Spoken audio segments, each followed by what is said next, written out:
मालकानगिरी जिले में कलबल कलाणी ताती गत किछि दिन है 42 डिग्री तलक खसुनी पारद फल प्रबल गरम रे ततला कढ़ई सिझुची पूरा मालकानगिरी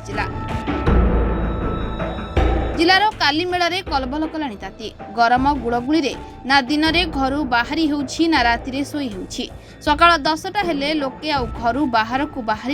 कष्टकर हो पड़ुछि तेणु जनजीवन एक प्रकार अस्तव्यस्त होइछि। माने स्कूल कॉलेज रे पिला माने स्कूल जिबारे बहुत असुविधा होची ए वर्ष जणा जाउची जे अंशुघात रे परिमाण अधिक हबो तेणु एथिपई सरकार किछि पदक्षेप नै अधिक मात्रा जल छत्र खोलिबे और पिला माने स्कूल शीघ्र छुट्टी कर देले पिला माने विशेष उपकृत। तेबे एते गरम अनुभूत हेउथिबा बेले आगकू आहुरी अधिक गरम हेबो। ग्रीष्म प्रवाह को दृष्टि रे रखी दिन 10टा परे लोके जरूरी काम थिले घरु छत्ता एवं पानी बोतल धरी बाहरुछन्ते सेहीपरि सहरर समस्त दुकान रे ठंडा मिश्री पानी बिक्री चलिछि। एथिसह आखु रस दही काकुड़ी तरबुज बेपार मध्य जोर धरिछि लोके बाहरे रहिबा अपेक्षा घरे रहिबाकू पसंद करुछन्ति। आगकू आहुरी गरम रहिथिबा बेले लोके किपरि चलिबे एबेठारु चिंतारे पडिछन्ति। मालकानगिरी डिस्ट्रिक्ट रे 44 तापमात्रा चलिछि 44 डिग्री तापमात्रा यही स्कूल कॉलेज पिला माने हड़ा तोड़ा हेकरी स्कूल रे जाउछि बहुत गरम एति ए गरम रे लोक माने खा खा करी बुलुचंती आमे जा देखि पारुछि आखि आगे रे कोटी आखो रस कोटी तरमुज कोटी आपनको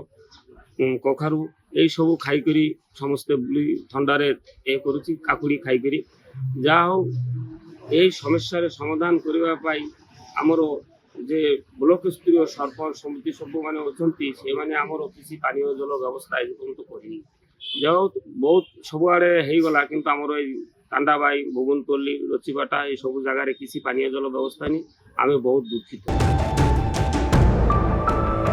जंगल रे लगा जाइथिबा निया तातीर उष्णता को द्विगुणित करिछि ते वन विभाग और अग्निशम विभाग खबर पाई निया लिभाउथिबा बेले दोषी माने खसी जाउछन्ति। विद्यालयर छात्र छात्री माने सकाळु उठी स्कूल जिबा और डहडह खरारे घर को फेरिबा अभिभावक महल रे असंतोष बढ़ाई दिछि। तेबे आगको एपरी गरम लागि रहिले जिले में अंशुघात संख्या बढ़िबार संभावना रहिछि जाहाकु नै जिला प्रशासन सजग रहिथिबा देखिबाकु मिछि। आज एते परिमाण रे गरम बढ़ी जाइछि जे समग्र ओडिशार जेते उत्तप्त अछि सबुटु हाईएस्ट उत्तप्त एमबी 79 रे देखा जाउछि। लोक माने मार्केट को आछंती अध बाटरे पड़ी जाउछंती एवं विभिन्न जगह रे गछ मूले रेस्ट नेउछंती उत्तप बढ़िबा जो एक उत्तप बढ़लानी जे स्कूल कॉलेज एपर्यंत छुट्टी हेबाकू नै सरकारंकर बारंबार जनाइबार सत्ते भी सरकार किछि पदक्षेप नेउनांती तेणु सरकारंको आमे अनुरोध करूछु एई पिला मानक एते उत्तप रक्षा करिया पई स्कूल कॉलेज छुट्टी करंतु आउ एते उत्तप बढ़ी जाइछि विभिन्न जगह रे जल छत्र व्यवस्था करंतु नले लोक माने हैरान होचंती। कालीमेलर आशीष बेन का रिपोर्टर्स टुडे।